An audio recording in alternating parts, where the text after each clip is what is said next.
Today I'm talking about pasta and giving you a quick hack about how to make pasta a health food. My name's Dominique Ludwig and I'm a nutritionist. The problem with pasta is that we tend to make it star of the show. We're eating a lot of carbohydrates at one meal and sometimes we're not eating enough protein, healthy fats and vegetables and fibre along with it. So pasta does contain protein and it does contain some fibre. But there are certain types of pasta that give you a bigger bang for your buck. So I've been experimenting with a few. My favourite is this one made from yellow peas. It's the only ingredient in here. It comes in different varieties. For example, I've got spaghetti here.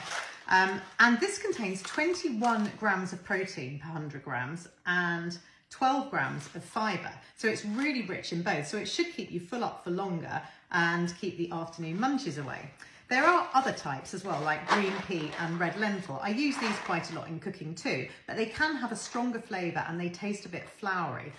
So they still contain 20 grams of fibre per 100 grams, so they're still good in that sense. The ones that are the worst actually from fibre and protein are the gluten-free pastas.